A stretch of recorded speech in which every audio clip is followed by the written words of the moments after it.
Mag-aral ka ron ha? Nako Stella, ayusin mo. Malayo kami sa'yo. Hindi ka namin mababantayan.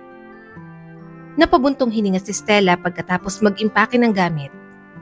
Opo ma. Stella, alam mo na kailangan mong alagaan ang sarili mo ngayon. Sabi pa ng kanyang ina. Mag-isa ka sa boarding house na yon. Siguraduhin mong magluto ka ng sarili mong pagkain at huwag umasa sa sino man. Para makatipid ka naman sa allowance mo, huwag sa labas kakain palagi. Baka wala pang isang linggo, ubos na agad ang ipapadala namin sa'yo. Kapag may sakit, uminom ka na agad ng gamot. Tumango si Stella. Alam ko po mama, hindi naman po ako magiging maluho. Kahit ayain pa ako ng mga magiging kaibigan ko ron, promise alagaan ko po ang sarili ko. Nakasandal naman sa pintuan ng kanyang ama. At tandaan mo ang palagi naming sinasabi sa'yo. Mag-focus ka sa pag-aaral mo. Huwag kang magpapadistract sa kung ano-anong bagay. Mas mahalaga ang kinabukasan mo ngayon kaysa sa kung anong bagay. Mag-aaral ka ng mabuti para makatapos ka ng walang palya. Napalunok si Stella at nagsingkin ang kaseryosohan ng mga salita ng kanyang ama. Hindi ko po nakakalimutan, Papa. Mag-aaral po ako ng mabuti. Gagawin ko po ang lahat para makatapos po ako sa pag-aaral. Bahagyang ngumiti ang kanyang ina ngunit muling naging seryoso. At Stella, walang boyfriend ha? Nako, kukurutin talaga kita sa singit. Wag muna ha? Legal age ka na pero masyado ka pang bata para sa mga ganoon. Huwag ka munang pumasok sa anumang relasyon. Makakagambala lang sa pag-aaral mo yon. Focus lang dapat sa pag-aaral dahil yun naman ang pinunta mo sa Maynila. Alam ni Stella kung bakit palagi siyang pinapaalalahanan ng mga ito. Alam kasi ng mga magulang niya na hindi siya katalinuhan. Mahina ang utak niya pero masipag naman siyang magkompleto ng mga requirements kaya nakasurvive siya sa elementary at high school. Batid din ng mga ito na iba na ang environment kapag college. Kaya talagang gusto ng mga ito na mag-aral siya ng mabuti. Sa tipo ni Stella, mas doble dapat ang focus na ibinibigay. Gusto naman ng mga ito na makatapos siya sa pag-aaral kahit hindi siya sobrang talino. Namula ang pisngi ni Stella ngunit tumango pa rin siya. Naintindihan ko po mama, hindi po ako madidistract. Hindi ko po hahayaang may humadlang sa mga pangarap ko. Lumambot ang tingin ng kanyang ina at inilagay ang isang kamay sa pisngi ni Stella. Nag-aalala lang ako anak. Baka maimpluwensyahan ka ng mga mararanasan mo sa Maynila. Malaking lungsod yon at hindi naman katulad dito sa probinsya. Masyadong liberated ang mga tao at parang mas open. Sana kung anong pagpapalaki namin sa inyong magkakapatid, dalhin ninyo ang asal kahit nasaan man kayo. At huwag munang papasok sa love life. Hadlang lang yan sa pag-aaral at taagaw sa mga bagay na mas dapat mong isipin. Huminga ng malalim si Stella. Nangangako po ako sa inyong dalawa na mag-aaral ako mabuti at magtatapos ng kolehiyo. Tutuparin ko po ang pangakong yon. Mag-iingat po ako at sisiguraduhin kong mananatili sa goal ko. Hindi niyo na po kailangan mag-alala sa akin. Lumapit ang kanyang ama at inilagay ang kamay sa kanyang balikat. Malayo kami sa'yo at wala kami palagi para paalalahanan ka. May mga taong darating sa buhay mo na aalisin ka sa tinatahak mong landas ngayon. Babae ka. Nasa lugar ka na ganoon, kaya maging maingat sa mga desisyon mo at sa mga taong lumalapit sa'yo. Opo, Papa, mag-iingat po ako. Mahinang sabi ni Stella. Niyakap ng mahigpit ni Stella ang kanyang ina. Naiintindihan niya naman ang bilin ng mga ito. Alam niyang para din sa kanya ang mga paalaala ng kanyang ama't ina. At nang dumating ang araw ng pag-alis niya papunta sa Maynila, pinanood siya ng kanyang mga magulang na umalis. Alam niyang umaasa at nananalangin ang dalawa na bumalik siyang matupad ang mga gusto ng mga ito para sa kanya. Huminga ng malalim si Stella at sumakay sa bus. Handa na siyang lumayo pansamantala para tuparin ang kanyang mga pangarap. Nag-aaral naman ang mabuti si Stella. Sinikap niyang gawin lahat para makatapos. Subalit nang tumungtong siya sa third year sa kolehiyo, saka naman dumating ang lalaking gugulo sa tamang landas na pinupuntahan niya. Stella, alam kong hindi ka dapat magkaroon ng boyfriend ngayon. Naiintindihan ko. Pero hindi ko maiwasang isipin ka. Saad ni Logan sa kanya. Pumintig ang puso ni Stella. Para siyang may naririnig na tunog ng mga babala sa paligid pero isinantabi niya lang iyon. Sinabi niya sa kanyang sarili paulit-ulit na kaya niya pang kontrolin ang lahat. Pero hindi na siya sigurado. Mahigit 1 taon niya ng kaklase si Logan. Akala niya tahimik lang ito nung una, pero habang tumatagal, mas lalo silang naging malapit. Nangako siya sa kanyang mga magulang na hindi muna magkakaroon ng boyfriend. Sinabi niya sa kanyang sarili na malapit na siyang makapagtapos kaya wala munang distractions. Pero wala siyang magawa sa pagiging persistent ni Logan. Tama na Logan, hanggang kaibigan nga lang ang sabi ko, di ba? Akala ko ba okay na tayo ron? Wika ni Stella, halatang pinipigilan lang ang sariling damdamin. Pero nagpupumilit pa rin si Logan. Magkaibigan tayo, pero alam kong nahuhulog na rin ang loob mo sa akin. Please, Stella, huwag mo nang pigilan yan. Gusto ko may relasyon tayong dalawa. Ayoko na palagi nalang magsiselo sa mga umaaligid sa'yo. Pero wala naman akong karapatan. Hindi dapat ako nag-i-entertain ng kahit na sino, Logan. Alam mo naman yon. Nag-aalangan ng boses na sagot ni Stella. Magagalit lang talaga ang mga magulang ko kapag nalaman nila o kaya sinubukan ko. Alam ko, Stella. Alam ko naman ang kinakatakot mo. Sabi ni Logan, mahina ang boses at halos nagmamakaawa. Naiintindihan ko. Magagalit din ang mga magulang ko kapag nalaman nila. Pero pinapangako ko sa iyo, Stella, hindi ako magiging distraction. Hindi ako magiging hadlang sa pag-aaral mo. Masyado kang mahalaga sa akin. Gusto niyang magtiwala sa binata. Yun naman talagang hinahangad ng puso ni Stella. Sa paraan ng pagtingin nito sa kanya, ang paraan na parang alam na alam nito kung ano ang sasabihin. Pero sa kaibuturan ni Stella, alam niyang maling desisyon iyon. Sasalungat lang sa kagustuhan ng mga magulang niya ang pakikipagrelasyon kay Logan. Malapit na ako makagraduate. Kaunti na lang. Saad ni Stella. Ayoko magulo ang lahat. Hindi ka ba makapaghintay, Logan? Kahit pagkatapos ko na lang makagraduate, hindi naman ako nag-e-entertain ng ibang manliligaw kung talagang nagsiselos ka. Alam kong malinaw sa'yo na may feelings ako, pero hindi ko talaga kayang magkaroon ng relasyon sa'yo. Mahihirapan ako sa commitment na gusto mo, lalo na't ayaw ng mga magulang ko. Bakit hindi pa ngayon, Stella? Iba kapag ako ang boyfriend mo. Mas kaya ko rin ipadama sa'yo na mahal kita. Ayoko rin na ganito. Kasi kahit sinasabi mo yan, parang wala pa ring assurance. Wala namang makakaalam. Ililihim naman natin to kung talagang gusto mo.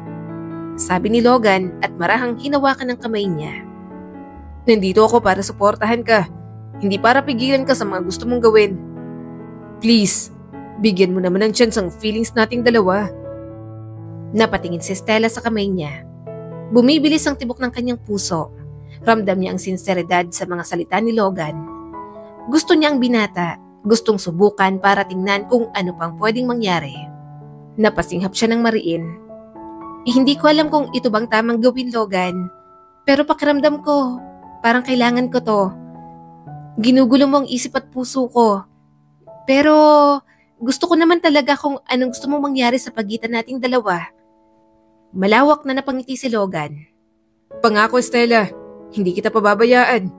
Mamahalin kita. Gumawa na si Stella ng desisyon. Sinira niya ng pangako sa kanyang mga magulang. Lumabag na rin siya sa mga patakaran niya para sa sarili. Ngunit sa kauna-unahang pagkakataon, parang nagkaroon ng sigla ang buhay ni Stella. Sinuko niya ang ibang pagsunod para sa pansariling hangarin. Naging masaya si Stella habang nag-aaral. Ibang excitement kasi ang ibinibigay ni Logan sa buhay niya. Gayunpaman, mukhang ang lahat ng sayang nararamdaman niya, mapapalitan ng mga pagsisisi at mga bunga na hindi niya inaasahan. Anong gagawin ko? Bakit ngayon pa? Nanginginig ang mga kamay ni Stella habang nakatitig sa pregnancy test. Hindi ako pwedeng mabuntis. Mabilis niyang ibinaba ang pregnancy test at ibinaon ang kanyang mukha sa kanyang mga kamay. Hindi siya makahinga ng maayos. Ginulo ni Stella ang buhok habang tumutulo ang mga luha. Please, sana panaginip lang to. Hindi pa ako handa. Hindi ako pwedeng mabuntis. Lagot ako kina mama at papa. Hindi handa si Stella, lalo na't malapit na siyang makatapos ng kolehiyo. Hindi siya nagsumikap na makarating doon para lang mabuntis ng ganoon. Hindi siya naging maingat at palaging nagpapadala sa mga nararamdaman nila ni Logan. Pero hindi niya inasahan na magbubunga lahat ng kapusukan. Ni hindi niya sinabi sa kanyang mga magulang ang tungkol kay Logan. Nangako siya sa mga ito na hindi niya hahayaang makagambala sa kanya ang kahit na sino o kahit na anong bagay. Pero ngayon, buntis na siya. Logan, panimula ni Stella. Logan, buntis ako. Nanlaki ang mga mata ni Logan sa pagkagulat. Anong ibig mong sabihing buntis ka? Umawang ang bibig ni Stella. Buntis. Hindi ko rin alam. Basta nang magkaroon ako ng sintomas, nag-take ako ng pregnancy test. At positive, Logan. Buntis ako. Sorry, naging maingat naman ako. Nagtitake naman ako ng pills kaso nakalimutan ko. Naging busy ako sa school kaya nawala sa isip ko. Matalas ang boses ni Logan at may bahid ng frustration. Dapat nag-iingat ka. Sabi mo mag-iingat ka kasi nga sa ating dalawa, ikaw ang pinakatakot na may mabuod, di ba? Palagi pa kitang binibilinan para hindi ka mabuntis. Tapos sasabihin mo sa akin na nakalimutan mong uminom. Anong gagawin natin? Hindi pwedeng may mabuo dyan. Malalagot din ako sa mga magulang ko. Napabuntong hininga si Stella, pilit na pinipigilan ang sariling maiyak. Hindi pa niya nakitang ganoon si Logan. Palagi niyang iniisip na nandyan ito palagi para sa kanya. Pero nang sandaling yon, parang sampal sa mukha ang reaksyon ng binata. Napalunok siya ng mariin at sinusubukang pakalmahin ang sarili. Hindi ko sinasadya na mangyari ito, Logan. Hindi ko ginusto to. Nawala lang din sa isip ko. Nanghina ang boses ni Stella. Ano gagawin natin ngayon? Mapait na ulit ng binata. Stella, hindi ko alam kung anong inaasahan mo. Pero hindi ko kayang akuin ang responsibilidad para dyan sa dinadala mo. Dapat ay pinag-isipan mo to bago mo hayaan ang mga bagay na umabot sa ganito. Hindi ka naging maingat. Kaya bakit hihilahin mo ako sa problemang to? Bumilis ang tibok ng puso ni Stella at hindi makapaniwala. Ano? Hindi mo ba ako tutulungan? At anong sinabi mo? Oo, hindi ako naging maingat, Logan. Kasalanan ko na kung bakit nandito tayo sa ganitong sitwasyon. Pero hihilahin kita rito sa problemang to kasi ikaw ang ama ng anak ko. Pareho tayong sayang-saya habang ginagawa tong bata na to. Tapos magtataka ka kung bakit hinihila ka sa problema na to? Anong utak ang meron ka, Logan? Mag-isip ka naman. Sa tingin mo ba, makakapag-isip ako ng tama sa sitwasyon natin, ha? Bigong saad ni Logan at napailing. Hindi ako handa para dito. Hindi ko ginusto mangyari to. Dapat mas alam mo kasi mas takot ka nga sa mga magulang mo, di ba? Magagalit ang mga magulang mo. Ako, baka hindi na ako pag-aralin ng tita ko kapag nalaman niyang nakabuntis ako. Ngayon pa nga lang, kung ano-ano nang natatanggap kong salita. Paano na lang kapag nalaman nilang nakabuntis ako? Future muna, di ba? Tulad ang dapat mong gawin. Naging mapusok tayong dalawa sa relasyon natin. Pero napag-usapan nating magiging maingat pa rin. Ikaw ang may pagkukulang. Sa'yo ang problema kaya huwag mong asahang pananagutan ko rin yan. Parang suntok sa dibdib ang mga salita ni Logan. Natigilan si Stella.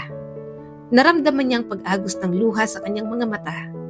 Hindi niya akalain na magiging ganoon si Logan sa problemang kinakaharap nila. Malinaw na ayaw siyang tulungan ng boyfriend niya sa sandaling kailangan niya ito. Akala ko may pakialam ka, bulong ni Stella. Akala ko mahal mo ko, pero kapag dumating na palang problema, mas duwag ka at walang pakialam. Umiwas ng tingin si Logan. May pakialam ako sa'yo, Stella. Mahal kita pero hindi ganito. Sobra tong problema na to para sa ating dalawa. Pareho pa tayong bata. Pareho pang nagsisikap na buuin ang mga buhay natin. Tapos gusto mong may isa pa tayong buhay na iintindihin? Lumandas ng luha sa pisngi ni Stella. Hindi ko rin naman ginusto to. Anong gagawin ko? Ipapalaglag ko tong bata para pawalan tayo pareho ng problema? Bahala ka na sa gusto mong gawin.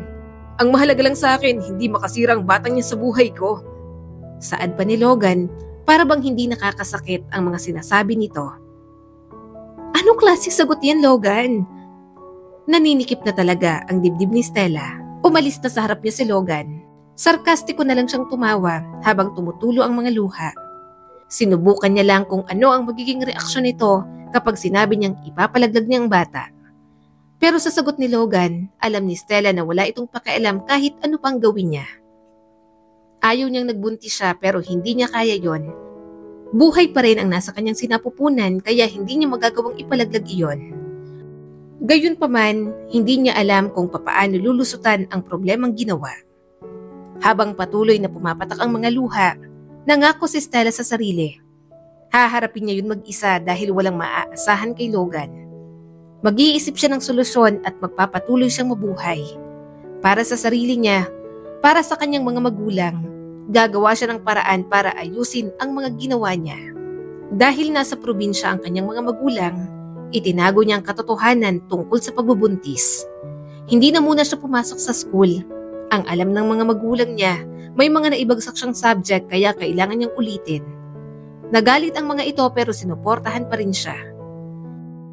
Napabuntong hininga si Jenny, ang kanyang kaibigan na minsang bumisita sa kanya. Ay nako, hindi ko na alam kung anong tumatakbo sa isip mo. Talagang tinuloy mo ang pagbubuntis si Stella? Hindi ka na pumapasok. Saan ka ngayon kumukuha ng pera pang gastos mo? Napayuko si Stella nang makaramdam ng guilt. Ang mga pinapadalang pera ni na mama at papa, tinutustos ko muna sa pagbubuntis ko. Hindi nila alam yon. Alam nila sa pag-aaral ko ginagamit. At kapag nanganak na ako, bala ko sanang ipaampon sa ibang bata. Ha? Gulat na tanong ni Jenny. Sure ka ba dyan, Stella? Marahang tumango si Stella. Hindi ko na alam ang gagawin ko, Jenny. Tinatago ko ang pagbubuntis ko ngayon. So mas kailangan kong itago ang anak ko kapag lumabas na. At hindi ko pa siya kayang buhayin. Kailangan kong magpatuloy sa pag-aaral. Gagawin ko na lang, magiging working student ako habang tinatapos ko ang pag-aaral ko. Hindi ako pwedeng humingi kina mama at papa dahil nagamit ko na nga sa pagbubuntis ko. Mahirap at mas mahihirapan ako kung nasa akin ang anak ko. Hindi ko kakayanang sagutin ang mga pangangailangan niya. Napabuntong hininga si Jenny. Ano ba naman kasi yung ex-boyfriend mong tarantado? Kasama sa sarap, pero nang dumating ng problema, napakaduwag. Kung pinanagutan ka sana, kaya mong humarap sa mga magulang mo kahit paano. Sabay niyong buhayin yung bata. Kawawa ka naman, at mas lalo na yung anak mo. Hinaplos na Stella ang tiyan. Pero magiging mas kawawa siya sa akin kung ako magiging kanyang ina. Hindi pa ako buo. Marami akong nagawang pagkakamali at kailangan ko pang ayusin ang buhay ko. Mailabas ko man siya sa mundo, hindi pa rin ako magiging karapat-dapat na ina para sa kanya.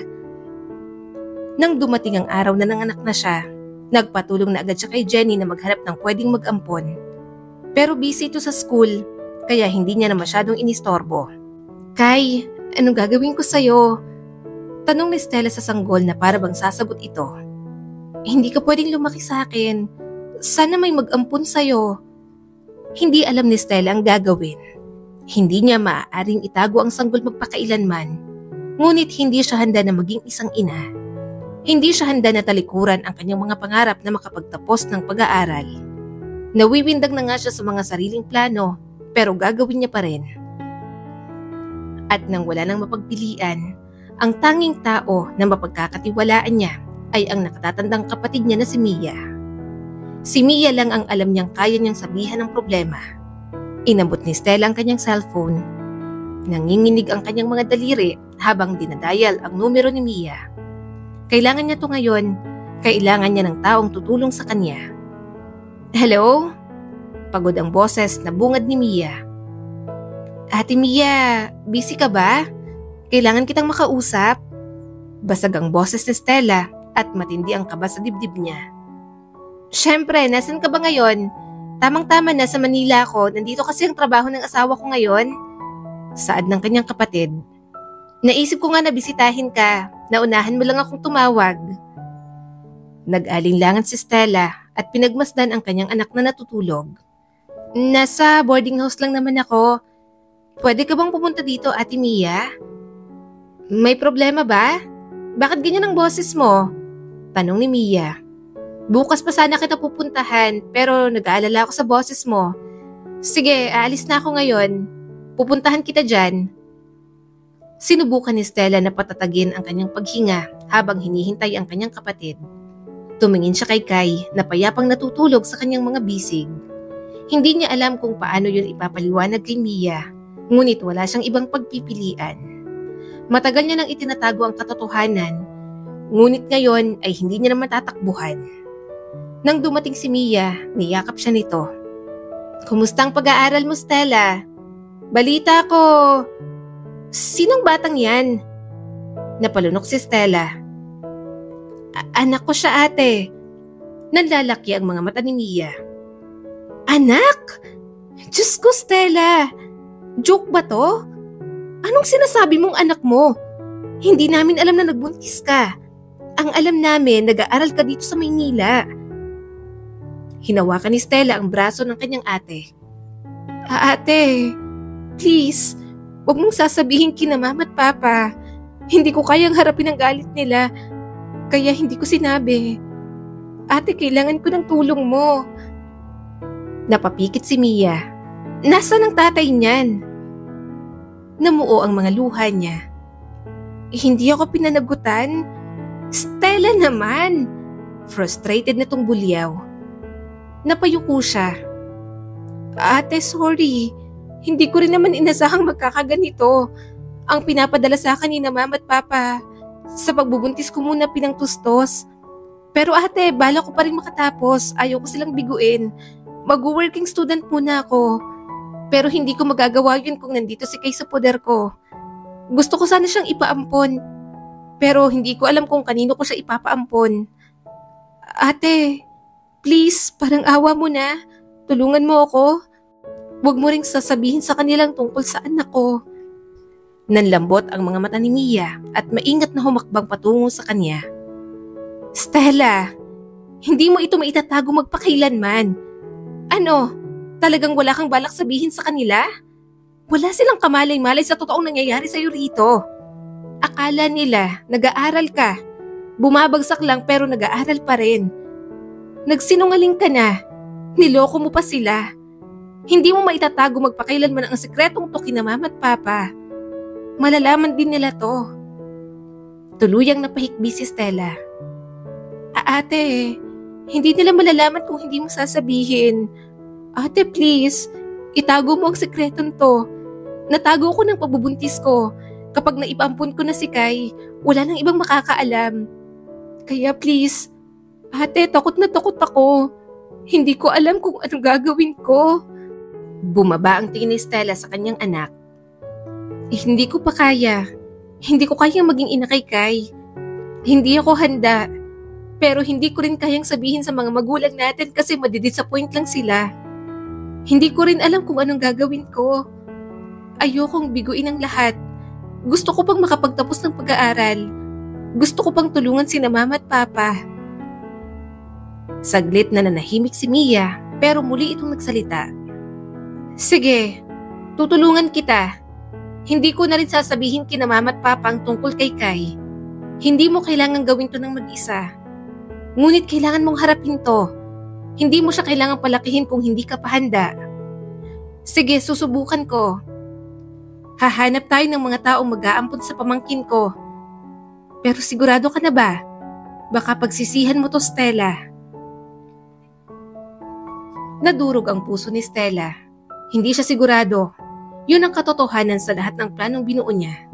Ang mismong ideya ay parang isang pagtataksil, isang nakakasakit na desisyon na hindi niya handang gawin. Pero alam niyang tama rin ang gagawin niya. Hindi siya handa sa responsibilidad. Takot na takot pa siya sa mga gagawing desisyon. Baka makaapekto lang sa bata ang lahat. Hindi pa siya maaaring maging isang ina. Ayoko naman talagang isuko siya. Nanginginig ang boses na sabi ni Stella. Pero hindi ko siya kayang palakihin. Hindi ako handa. Marahang pinisil ni Mia ang balikat niya. Tutulungan kita, Stella. Makakahanap tayo ng pamilyang makakapagbigay sa kanyang tahanan. Tahana? Ano ba naman kasing mga desisyon tong mga pinagagagawa mo? Dahan-dahang tumango si Stella at tumulo na ang mga luha sa kanyang mukha. Pero ayokong may makaalam. Ayoko may makaalam na may anak ako at pinamigay ko lang. Please, Ate Mia, mangako ka sa akin na hindi mo sasabihin sa iba. Lumambot ang ekspresyon nito at pinunasan ang mga luha sa pisngi ni Stella. Pangako Stella, mananatili ito sa pagitan natin. Walang dapat na makaalam. Ako nang bahala sa anak mong si Kai. Magsimula ka ulit. Mag-aral ka. At itong anak mo, bibigyan din ng ibang buhay kasamang kikilalanin niyang mga magulang. Yumakap si Stella sa kanyang kapatid. Mabuti na lang naiintindihan nito ang mga pinagdaraanan niya. Nakaramdam siya ng pag-asa at umasa siyang bumalik sa dati ang lahat. Nakahanap na nga si Mia ng taong mag-aampon sa anak niya. Nung una, hindi niya magawang hindi silipin si Kai. Sinisigurado niya na nasa mabuting mga magulang ito napunta. Nang makontento at makita niyang maayos naman ang buhay ng kanyang anak, itinigil niya na lang din. Sa pagkakataong yon, sariling buhay niya naman ang ipagpapatuloy niya. Sa wakas, nakagraduate ka na. Nakangiting sabi ng kanyang ama. Tipid lang na napangiti si Stella. Hindi lubos na maging masaya sa tinatamasa niya. Maraming salamat po. Tinapik ni Mia ang kanyang balikat at bumulong. Okay lang yan. Alam kong nalulungkot ka sa mga naging desisyon mo, pero nakagraduate ka na. Congratulations, Stella. Napabuntong hininga siya. Salamat, ate. Nagpunta na sila sa isang restaurant para mag-celebrate. Natigilan lang siya sa pagkain nang pumasok si Logan sa loob. Kasama nito ang bagong girlfriend. Umiwas na lang siya ng tingin para hindi mapansin. Hiwalay na sila ni Logan.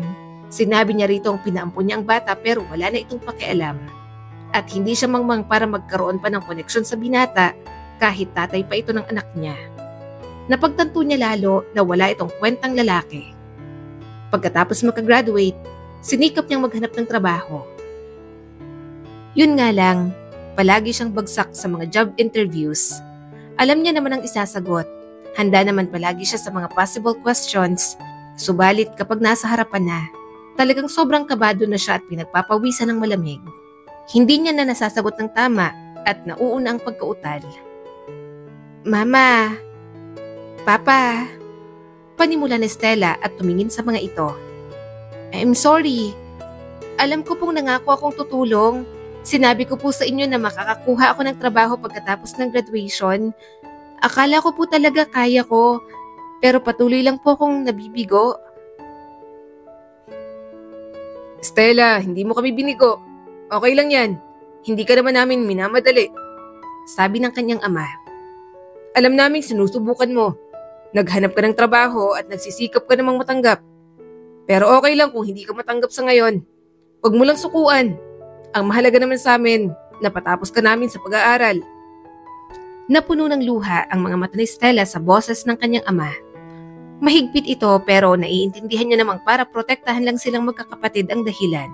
Hindi naman ito nagkulang bilang ama para sa kung paano ito palaging tinutustusan ang pangangailangan ng kanilang pamilya.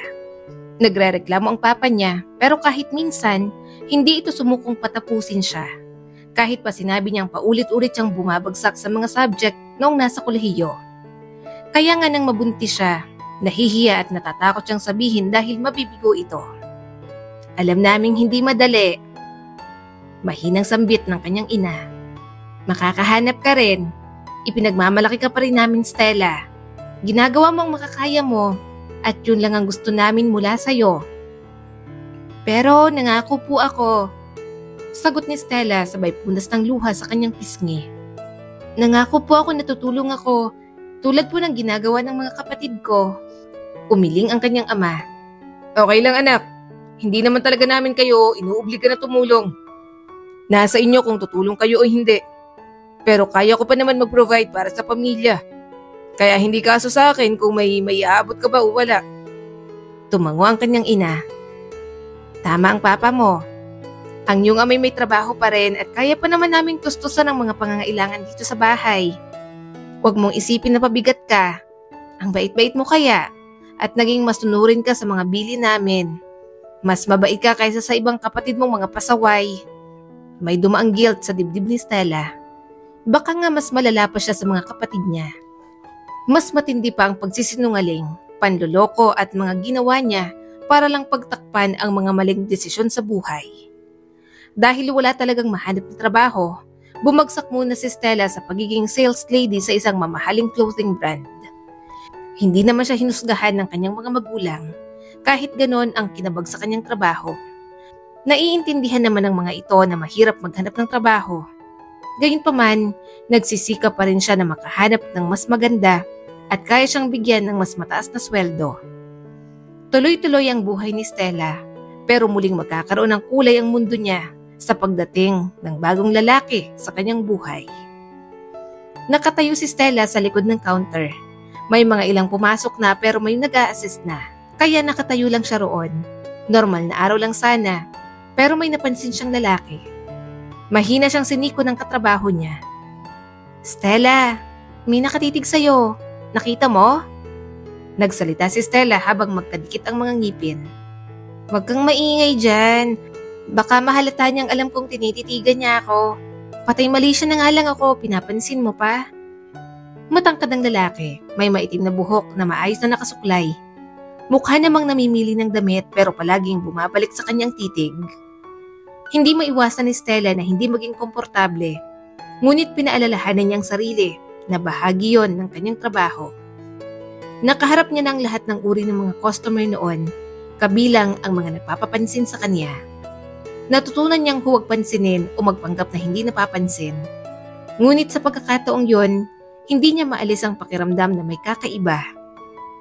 "Lumapit ka na, walang nag-a-assist dun oh. Ipaubaya ko na yan para may malandi ka at pagkaroon naman ng love life." Natatawang sabi ng katrabaho niya. Bahagyang kinurot ni Stella ang tagiliran nito.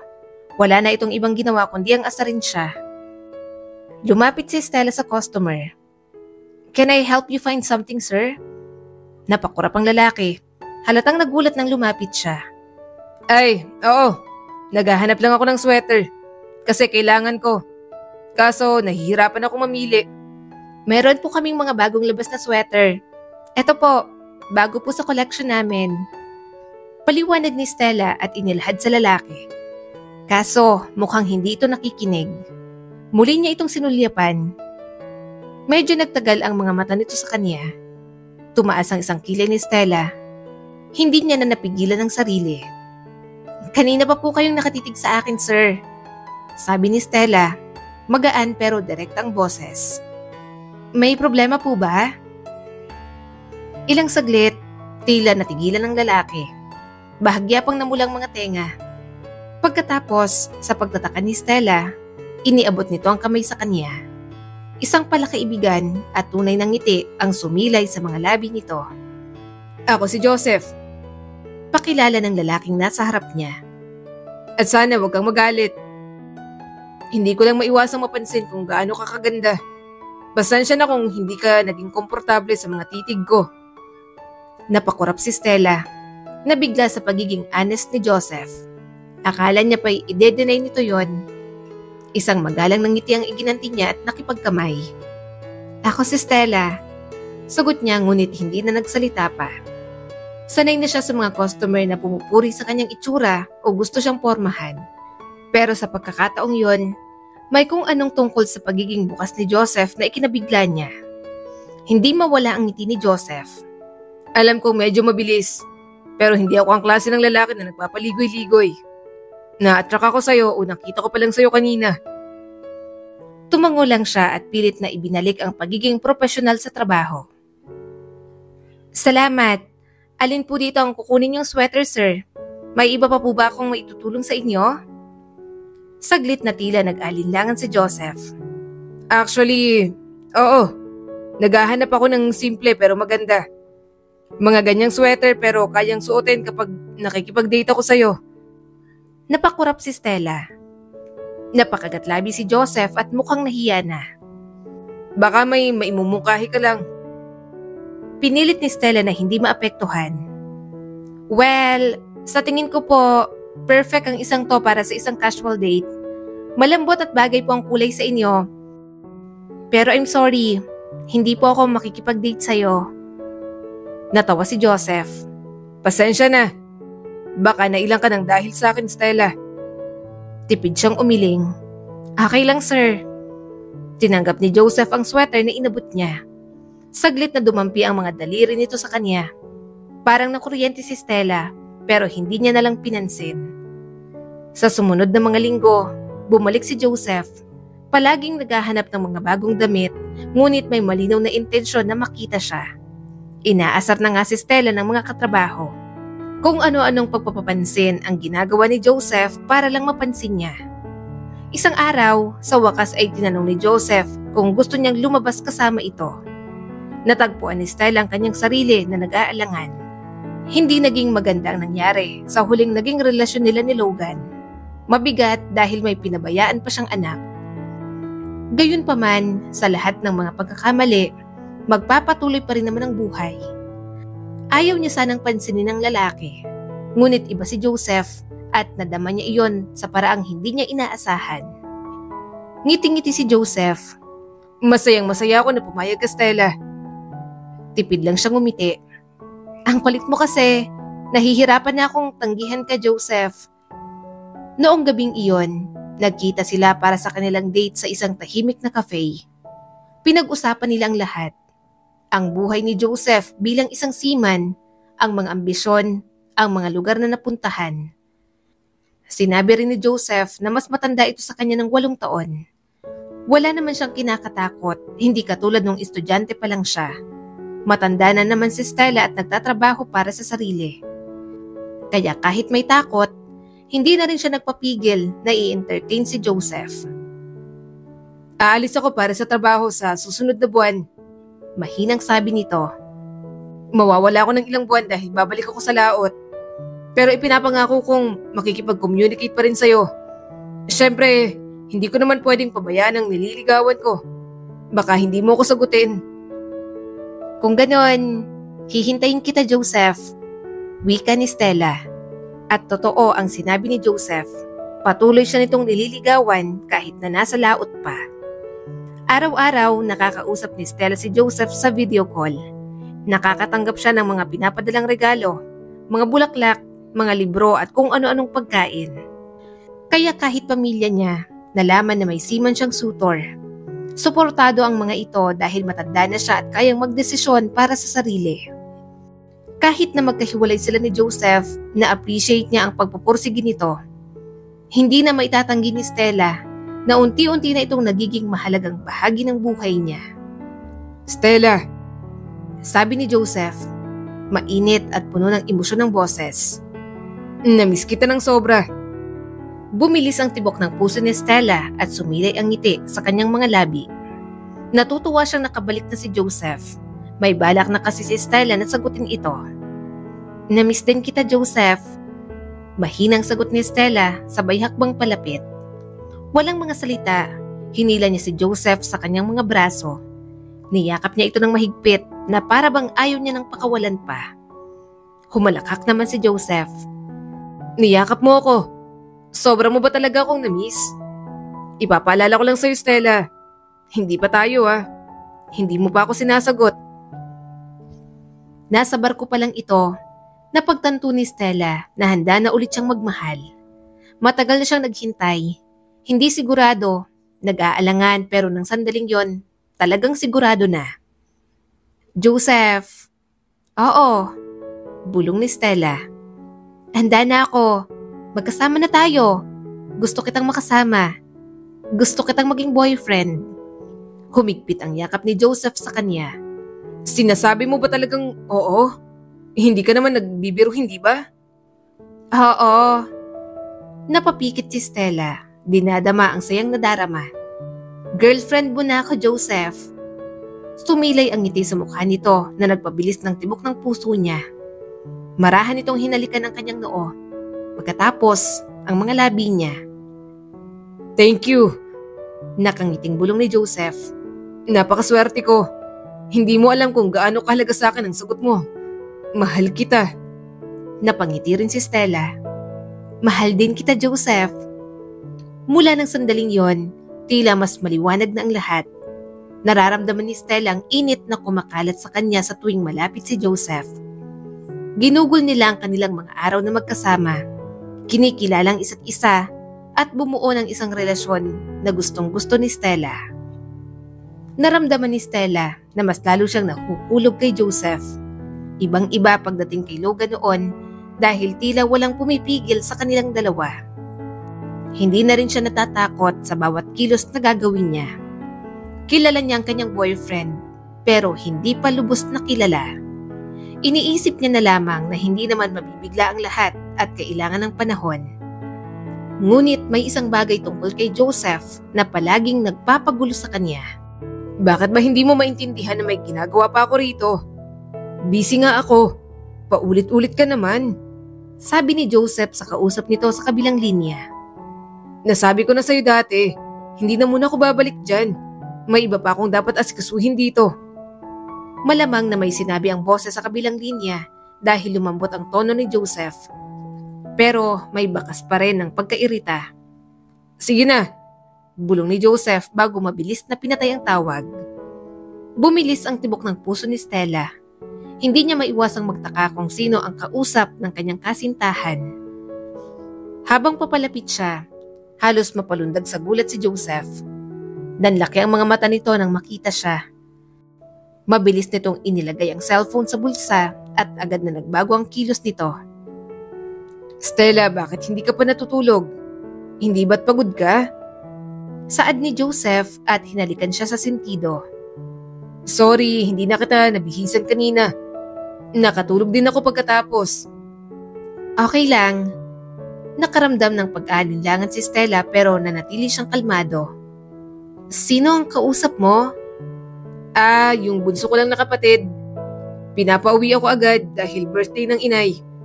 Gusto nilang umuwi ako sa probinsya para bisitahin sila. Pero sinabi ko sa kanila na hindi ako pwede ngayon. Hindi lang nila naiintindihan kung gaano ako kabisi dito. Busy ako palagi sa'yo. Inilapat ni Joseph ang mga labi sa kanyang leeg. Hindi na muling nagtanong si Stella, subalit hindi siya mapakali. May doubt siya sa sinabi ng kanyang boyfriend pero nalunod na siya sa ginagawa nito. Kaya nawala na lang talaga sa isip ni Stella. Tumagal ang relasyon nila hanggang nabuntis si Stella. Magkakaroon siya muli ng anak.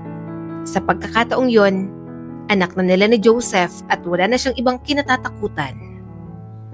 Masaya naman si Stella pero ngayong buntis na naman siya, hindi niya mapigilang maisip si Kai.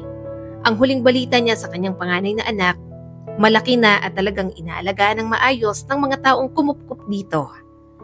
Ayaw niyang magpakilala o kahit bawiin si Kai kahit maayos ng kanyang buhay. Magugulo lang ang buhay ng anak niya. Joseph, may sasabihin ako sa'yo. Mahinang sabi ni Stella. Nagtataka itong tumingin sa kanya. Ano yun? Buntis ako. Sabi ni Stella at bahagyang napayuko. Magkakaroon na tayo ng baby. Medyo natatakot siya sa reaksyon ni Joseph. Ang huling beses na sinabi niya na buntis siya, hindi naging magandang alaala. Punong-puno siya ng takot noon at binaliwala pa ni Logan. Kaya ngayon kay Joseph, umaasa siyang maging iba na ang kahihinatnan. Sa ilang sandali, nakita niya ang pagkislap ng pagkagulat sa mukha ni Joseph. Hindi man lang umabot sa mga mata ang ngiti nito. Bumilis ang tibok ng puso ni Stella. Hindi yun ang inaasahan niyang reaksyon. Joseph, tanong ni Stella. Sinusubukang maunawaan ang naging tugon nito. Hindi ka ba masaya na magkakaroon na tayo ng baby? Pinasadahan nito ng kamay ang buhok, pagod ang mukha at iniiwasan ng mga mata niya. Oo, masaya ako. Nagulat lang. Anong meron? Bakit ganyan ang itsura mo? Tanong ni Stella, gumapang sa boses ang pag-aalala. Galit ka ba? Magandang balita naman to para sa'yo, Joseph, hindi ba? Magiging magulang na tayo. Oo, masaya naman ako na magkakaroon na tayo ng baby. Hindi lang halata pero talagang natutuwa ako. Napabuntong hininga si Joseph. Pagod lang ako, Stella. Marami lang iniisip. May problema kasi sa amin. Baka kailangan kong umuwi ng probinsya. Nasugod sa ospital ang inay. Yun lang ba? Giit ni Stella at medyo nanginginig ang boses. Pagod ka lang? Sige, naiintindihan ko, Joseph. Marami ka sigurong problema ngayon, kaya ganyan ka ngayon. Umuwi ka muna sa inyo, puntahan mo ang inay mo. Gusto niyang sumama. Gusto ni Stella na makilala ang pamilya ni Joseph. Binabahay na rin kasi siya nito at ngayon magkakaroon pa ng anak. Talagang kasal na lang ang kulang. Subalit ayaw niya namang pangunahan si Joseph. Hihintayin niya kung kailan ito maging handa na ipakilala siya sa pamilya nito sa probinsya. Muling sinuklay ni Joseph ang buhok na tila sinusubukang ayusin ang mga iniisip. Oo, pagod lang ako. Promise, babawi ako sa'yo. Tumangon na lang si Stella. Hindi niya inaasahan na ganoon ang magiging reaksyon nito. Ngunit ayaw niyang ipilit pa, kaya hinayaan niya na muna. Nagpasya na lang siyang bigyan ito ng oras na kailangan nito. Pero simula nang mabuntis si Stella, mas madalas nang wala si Joseph. Kapag tumatawag siya, palagi nitong sinasabing nasa laot ito. Kapag alam niyang bakasyon, sinasabi ng boyfriend niya na umuwi ito sa probinsya para tingnan ang inay nito na may sakit. Inintindi yun ni Stella kahit pakiramdam niya mag-isa siya sa pagbubuntis. Hindi na rin naman siya masyadong nagagalit dahil lahat ng pangangailangan niya tinutugon ni Joseph. Palagi itong nagpapadala ng pera. Hanggang sa matapos niyang isilang ang kanilang anak, bumalik si Joseph upang dumalaw. Sa sandaling nakita niya itong nakatayo sa pintuan ng kanyang silid sa ospital, may hawak na isang buking ng bulaklak. Bumahan ng kaligayahan sa kanyang puso. Pero mukhang ang kasiyahan na pinapangarap ni Stella, hindi katulad sa kung ano ang iniisip niya. Sabi ko, mamaya ka na tumawag. Mahinang sabi ni Joseph sa kausap nito sa cellphone. Marami pa akong ginagawa rito. Nasa kusina pa si Stella, inaayos ang mga milk bottle ni Dylan nang marinig niya ang boses ni Joseph. May kausap na naman ito sa cellphone. Lumapit siya sa pinto para marinig ang pinag-uusapan nito. Umuwi ka na rito. Miss na miss ka na ng mga bata, Joseph. Bakit ba kapag pumupunta ka dyan, palagi kang natatagalan? Tanong ng isang babae sa video call. Oo, uuwi rin ako. Sabihin mo sa kanila na uuwi na rin ako. Mahina ang boses na sabi ni Joseph. Sobrang miss ko na rin sila. Kumusta ang lahat sa bahay? Babalik ako agad. Pangako. Nagsalita ang babaeng kausap nito. Ako, hindi mo ba ako namimiss? Asawa mo ako, Joseph. Namimiss rin kita. Uwi ka na rito. Parang may sumabog sa mukha ni Stella. Hindi niya inaasahan yon. Tila ayaw niyang paniwalaan. May ibang pamilya si Joseph. May asawa at mga anak at walang kamalay-malay si Stella na ginawa na pala siyang kabit. Lumilipad ang kanyang isip at nanginginig ang kanyang katawan sa galit. Nang sa wakas ay pumasok si Joseph sa kusina, natigilan ito. Nanlaki ang mga mata nito sa takot nang makita siyang nakatayo doon. Stella, magpapaliwanag. Nanginginig ang boses ni Joseph. May pamilya ka na, Joseph. Putol ni Stella sa kung anumang gusto nitong sabihin. Paano mo nagawa sa akin to? All this time, ginagawa mo akong masamang babae. Ginawa mo akong kabit. Nagsisinungaling ka sa akin, sa harapan ko at wala man lang akong ideya. Kaya pala hindi mo ako maipakilala sa pamilya mo kasi may nauna ka ng pamilya. Kaya pala kahit parang wala namang problema, hindi mo ako maalok-alok ng kasal. Yun naman pala, may kalokohan ka. Hindi ako makapaniwala. Hinayaan ko ang sarili kong maanak ng katulad mo. Walang hiya ka. Namutla ang mukha ni Joseph. Stella, hindi ko sinasadya na malaman mo ng ganito. Siyempre, hindi mo ipapaalam para malaya ka sa mga kalokohan mo. Tumulo ang mga luha ni Stella. May pamilya ka na pala. Pero heto at pumasok ka sa buhay ko, nakipaglaro ng apoy. Anong tingin mo sa akin? Kasama mo sa bahay-bahayan? Uuwian mo kapag kailangan mo ng parausan pagkatapos mo sa laot? O kaya kapag sawa ka na sa asawa mo? Siraulo ka kung ganun, Joseph. Ganito ako. Oo, madali akong bumigay kapag napakitaan ng pagmamahal. Pero hindi ko pinangarap na maging kabit. Hindi ako malanding babae na kakalagkarin mo na lang sa mga kalokohan mo. Hindi naman ganun yon. Alam kong hindi ka maniniwala. Pero mahal naman kita, Stella. Minamahal naman kita. Alam kong mali. Pero sinikap ko pa rin na mapasakin ka kasi mahal kita. Sabi ni Joseph, halos nagmamakaawa. Pero kahit gusto kong tayong dalawa, hindi ko kayang iwan ang pamilya ko. Hindi ko yun magagawa sa kanila. Nadurog ang puso ni Stella nang mapagtanto niya ang lalim ng pagkakanulo nito. Hindi ako makapaniwala na nagpaloko ako sa'yo. Hindi ka man lang nagkaroon ng hiya na sabihin sa akin ang totoo? Hinintay mo pa talaga na mabuo si Dylan bago ko pa malaman na kabit mo lang ako. Ginamit mo ako at ngayon inaasahan mong tatanggapin ko to. Na mahal mo ako? Ha? Anong gusto mo? Pagkatapos kong malaman lahat, mananatiling kabit mo habang may pamilya kang inuuwian? Hindi sumagot si Joseph. Nagpapatunay sa lahat ang katahimikan nito. Naramdaman ni Stella ang bigat ng mga kasinungalingan ni Joseph. Ang lalaking minamahal niya, ang lalaking inakala niyang magiging kinabukasan niya, sa simula pa lang ay niloko na pala siya. Dapat kinilala mo muna ang lalaking yan. Sus Mariosep ka, Stella. Anong kalokohan to? Bulalas ng kanyang ama, hinawakan ni Stella ang maliit na kamay ni Dylan, parang doon kumukuha ng lakas. Kinilala ko naman po, pero magaling pong magtago ng sekreto. Hindi ko naman po inaasahan na may pamilya na siyang iba. Sabi niya noon, ayaw niyang biguin ang mga magulang. Subalit kahit iniisip ni Stella na tama ang kanyang ginagawa, parang palaging bumabagsak pa rin sa mali. Hindi niya na talaga alam kung ano ang kanyang gagawin. Paanong sustento sa apo ko? Ano, inanakan ka lang tapos iniwan ka na? Naiinis pang tanong ng kanyang ama. Napabuntong hininga si Stella. Ako po ang nakipaghiwalay nang malaman ko pong may ibang asawa at mga anak na siya. Napag-usapan na naman po namin. Sabi niya susustentuhan niya pa rin po si Dylan. Huwag po kayong mag-alala. Napailing ang kanyang ama. Abay dapat lang. Ang lakas ng loob namang babae at magkaroon ng anak sa'yo, kaya dapat panagutan ka niya. Kung mayaman lang si Stella, hindi niya natatanggapin ang sustento ni Joseph. Ayaw niya nang makita pa si Joseph simula ng lahat ng malaman niya.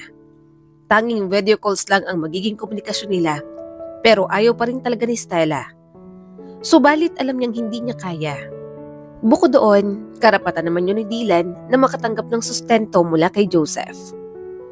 Gayunpaman, kahit niloko siya nito, mas okay na rin kaysa kay Logan. At least, pinanagutan ng kanyang anak. Nasa kanya pa si Dylan. Hindi niya kailangang ipamigay katulad ng ginawa niya sa panganay na anak na si Kai. Lumipas ang mga taon, gano'n na lang ang naging daloy ng buhay ni Stella. Hanggang sa pumanaw ang kanilang ama, nagbago na rin ang mga takbo ng buhay. Medyo nahirapan dahil nawalan ng provider sa bahay. Kahit naman may mga trabaho na silang magkakapatid, may iba pa silang kapatid na nag-aaral, kaya tumutulong na lang din sila. Para makapag-abot kahit papaano sa nanay niya at may mapuntahan namang maganda ang buhay ni Stella, naisipan niyang subukan ang kapalaran sa abroad. Naasikaso niya naman at may kumuha ng employer sa kanya. Sa Abu Dhabi siya mapupunta at magtatrabaho sa isang salon doon bilang hairdresser. Nakakapit sa binti niya ang 5 taong si Dylan. Mama, wag ka po umalis. Wag ka na pong pumunta sa malayo. Umiiyak ang anak niya. Kanina pa yon pero ayaw tumigil. Lumuhod si Stella at tiningnan ito ng mabuti. Pinunasan niyang isang luha sa pisngi ng bata. Anak, intindihin mo naman si Mama. Saad ni Stella. Kailangan kong pumunta sa abroad para magkaroon tayo ng pera at may sarili na rin tayong bahay. Hindi naman pwedeng palagi tayong nakikitira sa lola mo. Babalik naman ako kapag bakasyon. Mamimiss kita ng sobra. Hinaplos niya ang buhok nito. Humigpit ang yakap ni Dylan sa kanya. Nararamdaman ni Stella ang maliit na katawan nito na nanginginig. Babalik naman ako, sabi ni Stella para mapanatag ang bata. Aalagaan ka naman ng lola mo, anak. Magiging masaya ka naman kasama ng lola mo. Saka palagi naman akong tatawag. Palagi akong makikipag-video call sa'yo. Pero umiling si Dylan at humigpit ang hawak sa kanya. Ayoko po si Lola. Gusto kita, Mama. Saglit na pumikit si Stella at inipon ang lahat ng lakas. Mas mahirap pala ang pag-iwan sa anak kesa sa iniisip niya. Stella, anak, huwag kang mag-alala. Wika ng kanyang ina. Kami na ang bahala sa anak mo. Pumunta ka na sa loob at baka maiwan ka pa ng eroplano. Aalagaan namin si Dylan ng kapatid mo. Magiging maayos siya. Tumingala si Stella sa kanyang ina. Ang hirap pala, Mama. Hindi ko naman siya iiwan pero kailangan. Bigla niyang naalala si Kai. Pakiramdam niya, ganoong pag-iwan din ang ginagawa niya kay Dylan. Hinaplos ni Stella ang mukha nito. Anak, alam mo naman na mahal ka ni Mama, di ba? Tumango si Dylan at bahagyang bumagal ang paghikbi. At alam mo naman na mahal ka rin ng lola mo, hindi ba? Isa pang nag-aalangan na tango ang ginawa ng kanyang anak. Aalagaan ka naman nila, anak. Saka hindi ibig sabihin na malayo ako'y iiwanan na kita. Tingnan mo nga ang papa mo. Sa video call mo lang siya nakakausap pero hindi ba naging close mo pa rin? Parang nakakasama mo pa rin. Kapag pumunta ako sa abroad, magiging ganoon din ang dating anak. Paliwanag ni Stella sa bata. Nagsalita naman ang nanay ni Stella. Oo nga, magtatrabaho naman ang mama mo ron para sa'yo. Para mabili ang mga gusto mo. Saka maglalaro naman kayo ng mga pinsan mo. Masaya pa rin naman. Babalik ang mama mo. Mabilis lang yan. Hindi mo mamamalayan, bumalik na siya. Babalik ako, anak. Pwede ba namang hindi kita balikan? Mahal kaya kita. Sabi ni Stella at binuhat sa huling pagkakataon si Dylan. Napanguso ang bata. Promise po yan, ah. Promise, anak. Bulong ni Stella.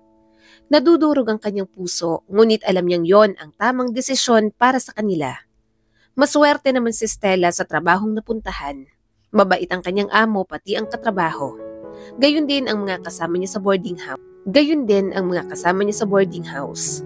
Dahil wala masyadong pinagkakaabalahan bukod kay Dylan kung ano-ano na lang ang ginagawa niya. Kapag walang trabaho sa salon, minsan na ginagawa niyang sideline ang mga kasama niya sa boarding house. Kapag nagpapaluto, nagpapalaba at nagpapalinis, siya agad ang nagpepresenta basta babayaran siya.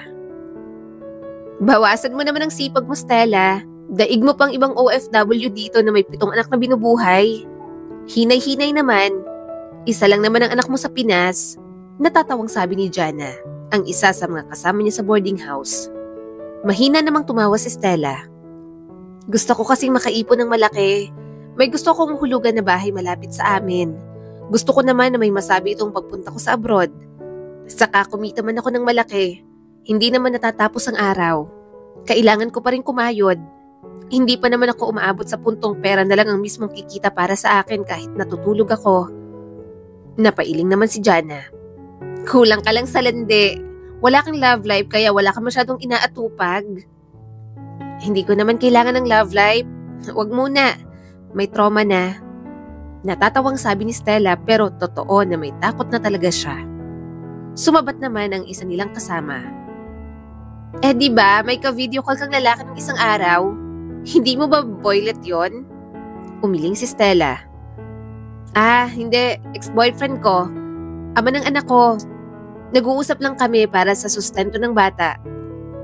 Iniwan ko kasi may iba na palang pamilya. Ginawa akong kabit na wala akong kamalay-malay.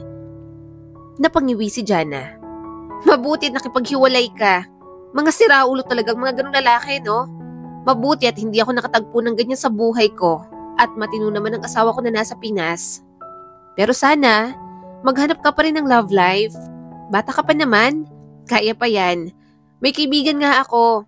May kaibigan siya, naghahanap ng maliligawan. Gusto mong subukan. Date lang naman. Para magkaroon naman ng kulay ang buhay mo, Stella. Sandaling nag-isip si Stella. May takot na nananahan sa kanyang dibdib. Matagal na rin naman na wala siyang boyfriend. Baka naman sa pagkakataong yun, maging okay na. Hindi niya na rin naman gustong mag-isa. Kahit 2 beses na bigo, pinapangarap pa rin naman niya ang magkaroon ng asawa.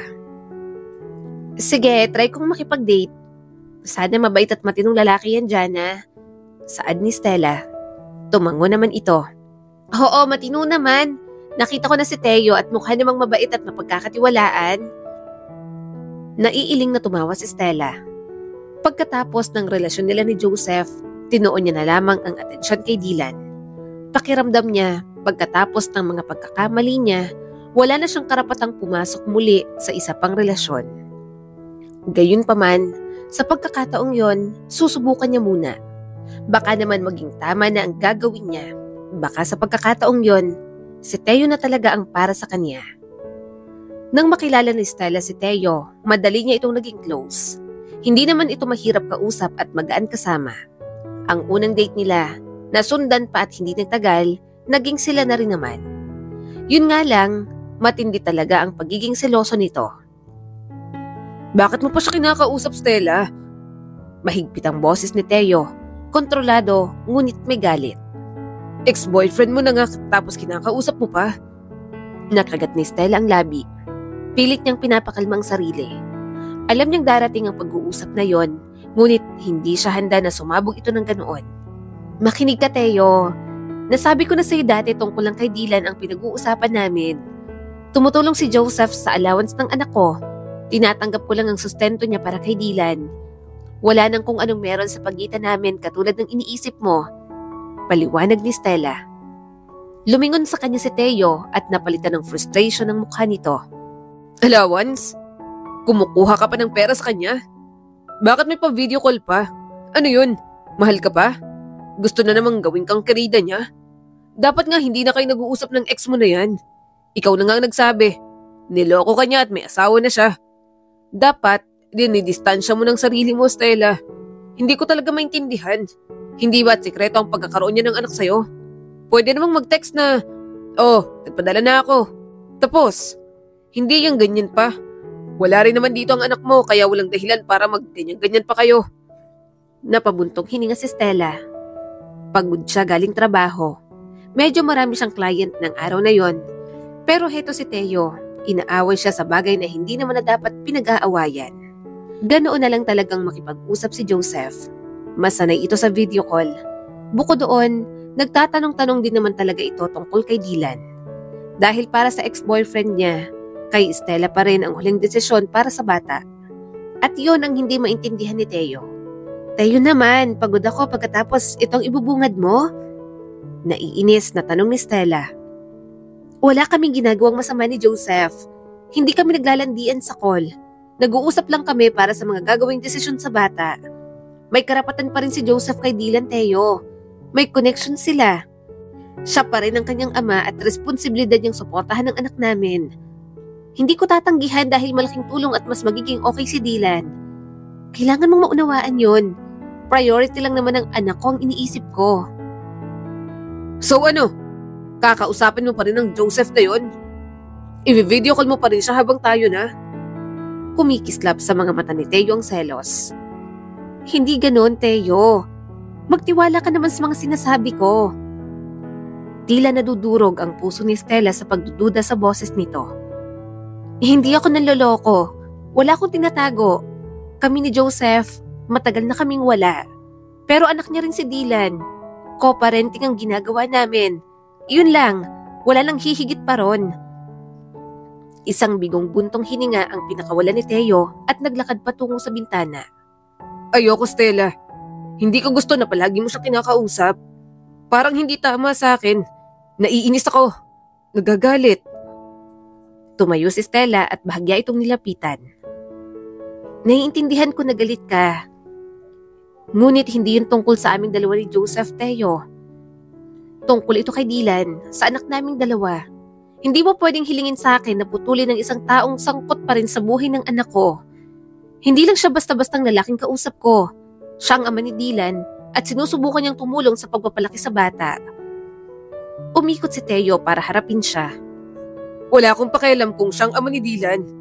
Kaya kong ibigay para sa inyong dalawang binibigay ng lalaking yon. Hindi mo na siya kailangan. Nasa iyo na ako ngayon.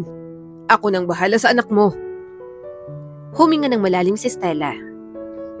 Teo, ayokong ipaako sa iyo ang hindi mo naman responsibilidad. Baka mabigatan ka lang sa aming mag-ina. Kahit boyfriend kita, ayoko namang maibigay sa iyo ang obligasyon sa pag-aalaga at pag-intindi sa mga pangangailangan ni Dylan. Hindi ko basta-bastang mapapatigil si Joseph dahil hindi ka komportable. Ibang usapan na kapag ang anak ko, Teo, hanggang sinusustentuhan siya ni Joseph, tatanggapin ko dahil mas makakabuti yun para kay Dylan. Maaaring ex-boyfriend ko na si Joseph, ngunit siya pa rin ang tatay ni Dylan. At gusto niyang maging bahagi ng buhay ng anak namin kahit sa ganung paraan man lang. Nagdilim sa selos ang mga mata ni Teo. So ano? Mas gusto mo siyang kausapin araw-araw kaysa makasama ako? Nakikita ni Stella ang pagdududa at kawalan ng tiwala sa mga mata nito. Teo, maniwala ka sa akin. Tungkol to kay Dylan, hindi tungkol sa amin ni Joseph. Hindi niya sinusubukang makipagbalikan sa akin. Sinusubukan lang niyang maging ama sa anak namin. Hindi ko siya mapipigilan na maging ganun at hindi ko gagawin. Napuno ng tensyon ang mga kilos ni Teo. Ayoko nang makipag-away pa tungkol dito, Stella. Pero ayoko ng girlfriend na nakikipag-usap pa sa ex-boyfriend niya. Dahil sa ginagawa mo, pakiramdam ko, hindi mo ko nare-respeto bilang partner mo. Sinasabi ko na ako na lang ang magsusustento dyan sa anak mo pero ayaw mo pa rin tanggapin. Ayaw tanggapin ni Stella dahil alam niya na magkano lang ba ang sinasahod ni Teo. Batid niyang nagpapadala rin ito ng pera sa pamilya sa Pinas. Kung makikihati pa silang mag-ina, alam niyang hindi kaya. Pero nandoon si Joseph, nag-aalok ng kaya nitong ibigay sa pagpapalaki kay Dylan. Basta makakabuti sa kanyang anak, hindi na siya tumututol pa. Subalit ayon si Teo, nagsiselos sa hindi naman dapat ikaselos. Puro selos ang pinapagana ng kanyang boyfriend at talagang naiinis na siya. Hindi mo naiintindihan, Teo. Wika ni Stella, halata sa boses ang sakit at pagkadismaya. Hindi ko hinihiling sa'yo na tanggapin mo ang lahat tungkol sa nakaraan ko. Ngunit ito'y isang bagay na kailangan kong gawin para sa aking anak. Lalong nanlamig ang mukha ni Teo. Sa palagay ko, dito lang ako nakatayo sa buhay mo. Ni hindi mo man lang isipin ang nararamdaman ko. Hindi ko kayang harapin to. Hindi ko kayang harapin to. Naramdaman ni Stella ang paninikip ng kanyang dibdib. Dumidiin sa kanya ang bigat nang hindi nila pagkakasundo ni Teo. Sinubukan niyang magsalita pero hindi niya nagawa. Inaasahan niyang maiintindihan ni Teo, ngunit tila napakalayo ng nararating ng kanilang usapan. Walang ibang salita, kinuha ni Teo ang jacket sa upuan at padabog na tinungo ang pinto. Hirap mong maging girlfriend. Uuwi na ako. Saka na lang tayo mag-usap kapag marunong ka nang tanggalin sa buhay mo ang Joseph na yon. Kumalabog ang pinto sa likuran niya. Naiwan si Stella na nakatayo sa gitna ng silid. Sumasakit ang puso niya sa bigat ng naputol nilang pag-uusap. Yun ang unang beses na unang nag-away sila ng kanyang kasintahan. Napabundong hininga si Stella. Kasalanan niya kung bakit sila nag-away. Masyado niyang binabaliwala ang mga nararamdaman ni Teo at ngayon ay kailangan niyang ayusin iyon.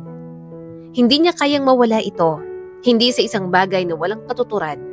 Kaya kinabukasan, sinubukan niya itong kausapin. Stella! May inis pa rin na sabi ni Teo. Anong ginagawa mo rito?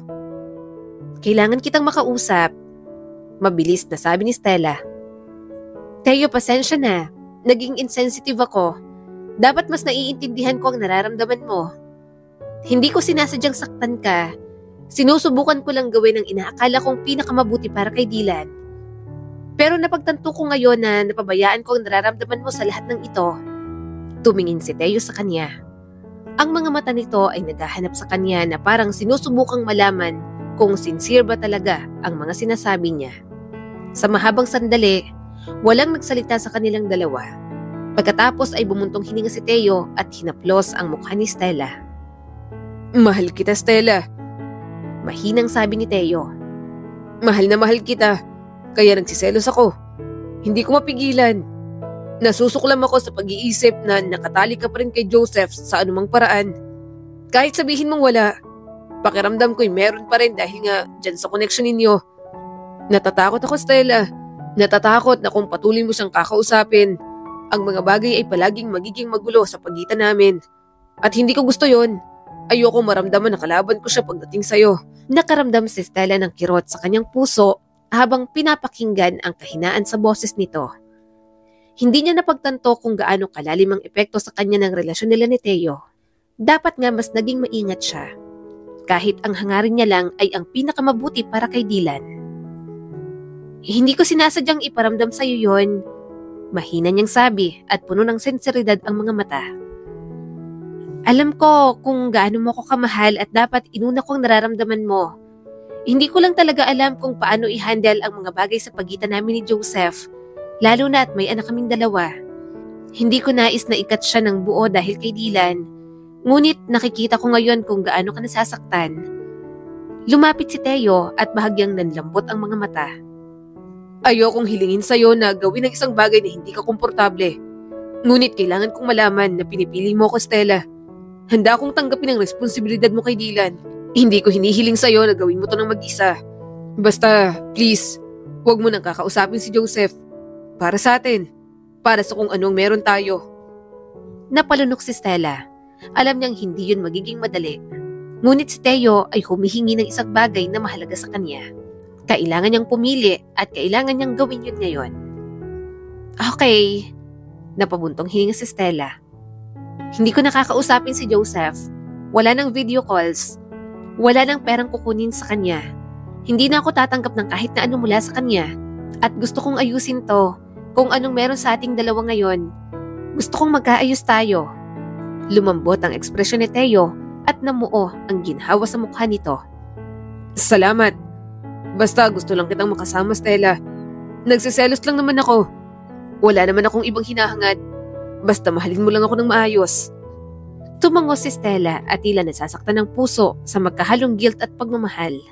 Hangad niya na tamang desisyon ang kanyang ginagawa. Tinitigan niya si Teo. I love you, Teo. At gusto ko rin bumuo ng kinabukasan kasama ka. Pasensya na ulit. Hinila siya ni Teo sa isang mahigpit na yakap. Ako ang bahala sa inyo. Pinili ni Stella na maniwala kay Teo. Handa siyang mag-adjust sa nararamdaman nito. Naging maayos naman ang kanilang relasyon. At kahit wala sa plano, nabuntis na naman si Stella sa pangatlo niyang anak. Magaganda ang plano nila ni Teo. Ipapakilala siya nito sa mga magulang at pakiramdam niya, tamang desisyon na ang pagmamahal niya rito. Kapag lumaki ng tiyan niya, alam niyang pauuwiin na siya. At kapag nangyari yon, gusto ni Teo na umuwi siya ng Bacolod at makipisan muna sa mga magulang nito. Doon siya maghihintay habang hindi pa tapos ang kontrata ni Teo sa trabaho. Gayunpaman, masyadong naging maluwag si Stella sa relasyon nila. Masyado siyang manghang-mangha sa mga nangyayari. Kaya nang nalaman niyang isang bagay tungkol kay Teo, parang sumabog na lang yon sa kanyang mukha. Hindi ako makapaniwala, Teo. Sarkastikong sabi ni Stella. Paano mo na itago sa akin ang isang bagay na ganito? Buntis na ako't lahat. Pero ngayon ko lang nalaman. Umupo si Teo sa sofa. Stella, hindi ko naman naisip na mahalaga pang pag-usapan yon. Hindi ko alam na magiging big deal para sa'yo. Hiwalay na kami ng dati kong asawa. Hindi na naman yun makakaapekto. Nakakuyom ang mga kamay ni Stella.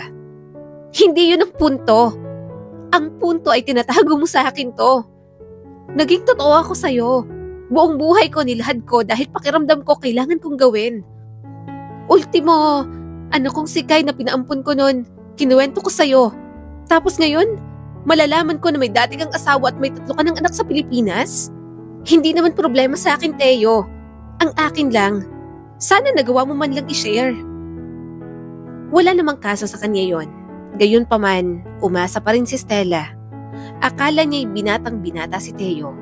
Umasa siyang baka kahit paano may isang lalaki na dadalhin na siya sa altar. Subalit mukhang malabo yon. Hiwalay man ito sa asawa, pero sa mata ng batas, kasal pa rin ito sa naunang asawa. Kung hindi ko pa narinig sa kaibigan mo, hindi ko pa malalaman. Hindi mo ba naisip na to ay isang bagay na dapat kong malaman? Na ang nakaraan mo, isang bagay na dapat kong marinig mula sa'yo, hindi mula sa ibang tao. Patuloy ni Stella. Napabuntong hininga si Teo. Sorry na. Wala akong ibang ginawa kundi maging tapat sa'yo, Teo. Nasabi ko na sa'yo ang lahat. Ang aking mga takot, mga insecurities, ang aking nakaraan. Pero ikaw, ni hindi mo man lang binanggit. Sa tingin mo wala akong pakialam dyan? Pinagkatiwalaan kita, Teo. Pinagkatiwalaan kita sa lahat. At etong makukuha ko? Umatras si Stella nang tangkang lalapit na si Teo sa kanya. Huwag kang lalapit sa akin. Huwag mo akong hawakan. Bakit ka ganito, Teo? Hindi ko sinasadya na maging sikreto to. Mabilis na sabi ni Teo na may bahid ng gulat sa boses. Basta, hindi na to big deal sa akin. Hindi ko ginustong masaktan ka. Hindi lang talaga ako makwentong tao. Sorry kung nasaktan kita. Umiling si Stella at hindi makapaniwala. Teo, hindi na tungkol sa kung masasaktan ako ng katotohanan tungkol sa'yo. Pagiging tapat mo sa akin ang pinag-uusapan natin dito. Nangako ka sa akin, di ba? Nangako ka sa akin na magiging tapat ka. Kung inaalala mo talaga ako, dapat simula pa lang, sinabi mo na sa akin. Naiinis si Stella pero wala na rin naman siyang magagawa. Nandun na rin yon at dapat niya nang tanggapin. Nang lumaki ng tiyan ni Stella at malapit ng mga anak, nangako ka sa akin, hindi ba? Nangako ka sa akin na magiging tapat ka. Kung inaalala mo talaga ako, dapat simula pa lang sinabi mo na sa akin. Naiinis si Stella pero wala na rin naman siyang magagawa. Nandoon na rin yon at dapat niya nang tanggapin. Nang lumaki ang tiyan ni Stella at malapit ng mga anak, pinauwi naman siya ng kanyang amo. Masaya siya na kahit buntis, hinayaan pa rin siya nitong magtrabaho. At least may naipon naman siya kahit paano. Nasa Pinas kasi ang ipon niya, sa bahay na hinuhulugan at sa ATM ng kanyang mama. Nasa Pilipinas kasi ang ipon niya, sa bahay na hinuhulugan at sa ATM na nasa kanyang ina. Nabanggit niya rin na sa Bacolod muna siya uuwi hanggang sa makapanganak. Gusto kasi ni Teo na nandoon siya sa probinsya ng mga ito habang naghihintay din sa pag-uwi ni Teo. Yun nga lang, kung kailan siya umuwi, saka naman siya naabutan ng pandemic. Nasa airport pa lang si Stella, hinarang na sila at na-quarantine ng ilang araw. Sobra siyang nag-aalala dahil hindi siya makauwi. Idagdag pang buntis na siya at baka may mangyari sa kanilang mag-ina. Paubos na rin ang perang dala niya, kaya nananalangin si Stella na sana'y makauwi na siya. At tinupad naman iyon. Ikaw na ba ang girlfriend ni Teo? Maganda ka naman pala. Saad ng nanay ni Teo. Tipid siyang napangiti. Salamat po. Sabi ni Teo, matulog ka raw sa kwarto niya rito. Habang wala pa siya at hindi nakakauwi dito ka muna pala. Sabi pa ng nanay nito. Tumango naman si Stella. Opo, napag-usapan na po namin yan. Matagal na po sana akong nakauwi kung hindi lang po ako na-quarantine sa airport baka nandito na po ako. Nakisama siya sa pamilya ni Teo. Ginawa ni Stella ang lahat para maging mabuti sa paningin ng mga ito. Hanggang sa nakauwi si Teo at nanganak siya, yun pa rin ang ginawa niya. Kahit minsan, napapansin na lang si Stella na pineperahan na lang siya ng pamilya ni Teo. Pero isang bagay ang talagang hindi magpapatagal sa kanya. Ano ba naman yung kinakasama mo ngayon, Teo? Wala na bang mahanap na iba? Bakit ganyan? May mga anak na pero iba-iba naman ang ama? Tanong ng nanay ni Teo na mabait lang kapag kaharap siya. Inasahan niyang ipagtatanggol siya ni Teo, pero iba ang lumabas sa bibig nito. Okay na yan, ay. Sayan lang ang pumatol sa akin. Natatawa pa nga ako. Ginawa ba namang big deal ang pagkakaroon ko ng dating asawa at mga anak? Yung pagkakaroon niya nga ng anak sa iba't ibang lalaki, hindi ko naman pinapakailaman. Napaka-arte kong umasta. Akala mo naman virgin ang makuha ko. Kumuyom ang mga kamao ni Stella. Nang sandali lang na yun siya na insulto ng ganoon sa buong buhay niya. Sobrang dami niyang ginawang pagkakamali, pero alam niya sa sarili niyang hindi niya deserve ang ganoong pagtrato. Mukhang matinong babae sa panlabas. Patuloy pa ng ina ni Teo. Pero malandi yan. Madaling bumigay sa mga lalaki kaya ganyan. Hindi rin kayo magtatagal niyan. Sinang-ayuna naman yun ni Teo. Kaya nga, Nay. Ikaw ba naman kung matino kang babae? Makikipag-video call ka pa ba sa tatay ng anak mo kahit alam mong pamilyado na yon? Kaya duda ako nang sinabi niyang hindi niya alam na kabit siya. Pakiramdam ko, alam niya naman yun. Pumayag din siyang maging kabit. Baka ayaw niya lang aminin sa ibang tao. Wala na. Sumabog na ang tinitimping galit ni Stella. Naubos na ang kanyang pasensya. Nang makalabas si Teo sa kusina, sinalubong niya agad ito ng isang malakas na sampal. Walang hiya kang siraulo ka? Nagsisisi ako na pumatol ako sa kagaya mo. Mariing saad ni Stella at tumulo ang mga luha. Kahit nasa gitna ng pandemic, pinilit niya pa rin makauwi sa kanila kasama ang anak niyang si Harold. Medyo maluwag na naman pero pwede pa rin kumalat ang sakit. Gayunpaman, wala na siyang pakialam sa sakit. Makaalis lang siya sa walang kwentang lalaki, susuungin niya ang kahit na ano. Pero sa lahat ng pinagdaanan ni Stella, may isasakit pa pala ang mararanasan niya. Ano? Foreclosure? Anong ibig sabihin nito?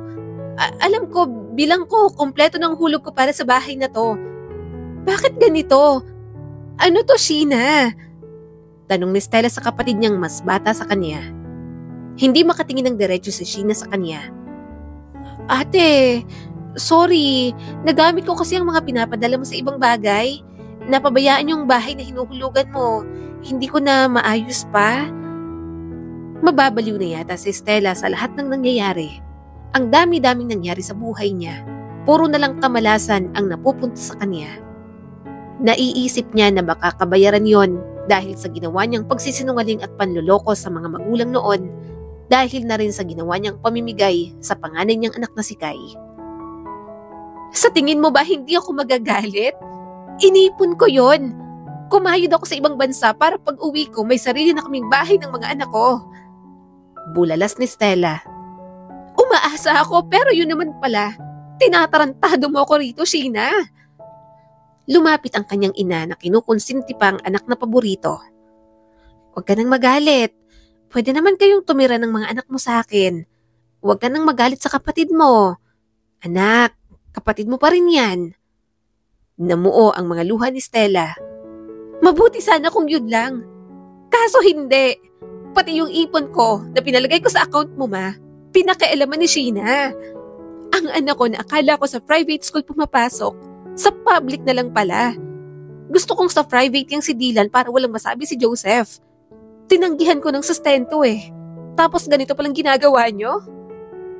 Nagkwento pa sa akin si Dylan na kapag may package akong pinapadala, mas una pang nakikinabang ang mga anak mo, Sheena. Ang kapal naman ang mukha mo. Anak naman, tama na. Huwag na kayong mag-away. Umiiyak na sabi ng kanyang ina. Tumulo ang mga luha ni Stella. Kung wala lang problema si Ate Mia sa sakit ng asawa niya, sa kanya ko na sana iniwan ang anak ko. Sa lahat naman, si Ate Mia lang ang mapagkakatiwalaan ko. Pati sarili kong pamilya tinatraidor ako. Grabe kayo. Hindi niyo man lang inisip ang mga pinagdaanan ko sa abroad. Sumagot pa si Sheena. Mukha namang hindi ka nahirapan. Nabuntis ka pa nga, di ba? Nanlaki ang mga mata ni Stella sa galit. Anong sinabi mo? Hindi mo alam kung anong pinagdaanan ko sa Bacolod. Huwag mo akong pagsalitaan ng ganyan. Ako ang nagpakahirap sa abroad. Ikaw at ang pamilya mong nagpakasasa. Hindi ka ba nahihiya sa sarili mo? Hindi. Kasi ako, isa lang naman ang ama ng anak ko eh. Eh ikaw, kung kani-kanino ka lang nagpapabuntis. Saad pa ni Sheena. Malakas niya itong sinampal. Napasigaw ang mama nila pero wala na siyang pakialam. Naaalala niya ang mga sinabi ni Teo at ng pamilya nito. Dumagdag pa ang sinabi ng sarili niyang kapatid. Punong-puno ng luha ang mukha ni Stella. Wala kang alam. Wag na wag mo akong huhusgahan. Sa tingin mo ginusto ko to? Na magkaroon ng iba't ibang lalaki sa buhay ko? Pareho lang tayong nagmahal. Sinuwerte ka lang na matino ang asawa mo. Nagkamali ako sa mga pinili ko. Pero alam ko ba agad na magkakamali ako? Hindi ko alam yun, Sheena. Bakit ganun? Sila ang nanloko. Ako ang inuuto at naiiwang nasasaktan. Pero bakit ako pa yung nahuhusgahan? Bakit ako pa yung malandi? Nagmahal lang naman ako. Nagmahal lang ako katulad ng iba dyan. Kaya bakit pagdating sa akin, bakit palagi na lang mali? Sinigawan siya ni Sheena. Sana hindi ka nagpapabuntis agad. Hindi mo rin kasi ginagamit ang utak mo. Tumawa si Stella habang umiiyak. Wow! Sorry kung wala akong utak ha. Ikaw nang may utak kung ganun. Ano magagawa ko kung ganito ako magbigay ng pagmamahal? Oo, baka nga wala akong utak. Baka nga sobrang landi ko kasi ang dali-dali kong bumigay sa lalaki. Kapag nagmahal ako, ginagawa ko agad mundo. Oo, baka nga tama kayong lahat. Baka nga hindi ako matinong babae katulad ng iniisip mo. Natapos ang sagutan na yon na masama pa rin ang loob nila sa isa't isa. Gayunpaman, alam ni Stella na huhupa na rin yon. Malambot ang puso niya, madali siyang magpatawad. At yon ang kinaiinisan niya sa kanyang sarili. Masyadong malambot ang pagkatao niya kaya madali rin siyang masaktan. Dahil walang choice, talagang nakitira pa rin si Stella sa bahay ng kanyang ina. Nandoon siya kasamang mga anak niya. Wala siyang ibang ginawa kundi ang maging ina sa mga ito. Ang mga alahas na mayroon si Stella, binenta niya na. Nag-ipon siya ng pera para makapag-start ng maliit na negosyo. Mabuti na lang talaga na mahilig siyang mag-invest sa mga gold noong nasa abroad pa. Dahil mas forte ni Stella ang pag-aayos, nagsimula siyang magbigay ng mga home service. Mababa lang din ang rate niya sa mga kliyente. Kapag mga peak season, gaya ng prom at graduation, sa kanya nagpapa-makeup at nagpapaayos ang malapit sa kanila. Mura lang kasi pero quality products naman ang ginagamit niya. Hanggang sa maraming nag-recommend kaya nagkaroon siya ng mas maraming clients. Hanggang sa nakaipon si Stella, nagkaroon siya ng pwesto. Mas lalong nag-boom ang negosyo niya nang magtiwala sa kanya ang asawa ng senador. Sa kanya nagpaayos, kaya mas lalong naging marami ang kliyente niya. Tanging negosyo at mga anak niya lang ang focus ni Stella. Wala na muna siyang pinapapasok na lalaki sa buhay niya kahit marami ang nanliligaw. Natatakot na siyang sumubok at muling magkamali. Ate Mia, sino bang kliyente? Ang special ha? Gusto mo talaga na ako ang mag-aayos? Natatawang tanong ni Stella. Tumango naman si Mia. Oo, ikaw ang request niya. Dinala si Mia sa isang school. Mukhang may gaganaping school pageant. Nagulat siya nang makita ang mga magulang na umampon sa panganay niyang anak na si Kai. At mas lalo siyang nagulat nang makitang si Kai ang aayusan niya. Hi po! Bati sa kanya ni Kai na dalaga na talaga. Pinilit niyang umayos kahit parang sobrang mahihimatay na siya sa bawat emosyong nararamdaman. Hi! Ang ganda mo naman. Sure ako masarap kang ayusan. Napatingin si Mia sa kanya. Tumango lang ito at ngumiti. Namuo ang luha sa mga mata ni Stella. Hindi niya inasahang mabibigyan siya ng pagkakataong makalapit sa anak niya. Habang inaayusan si Kai, tila isang magandang alaala kay Stella. Bawat sandali, umuukit sa kanyang memorya. At nang magsalita ito, hindi niya na napigilan ang pagtulo ng mga luha. Alam ko pong mama ko kayo, bulong ni Kai sa kanya. Alam ko na pong ampun ako. Sorry anak. Tipid na ngumiti si Kai. Okay lang po yon. Alam ko na po ang dahilan. Hindi rin po ako madaling magalit. Isa pa, salamat kasi binigay niyo po ako kina mama at papa. Mas naging maayos po ang buhay ko. Alam ko na mahal mo naman po ako, di ba? Takot ka lang po at naiintindihan ko po yon. Nanginginig ang mga kamay ni Stella habang nilalagyan ito ng blush on. Masaya ako na napalaki ka ng maayos ng mga tinuturing mong magulang ngayon, Kai. Siya ang nag-makeup at nag-ayos sa buong panahon ng pageant. At masaya siya dahil nakita niyang manalo si Kai.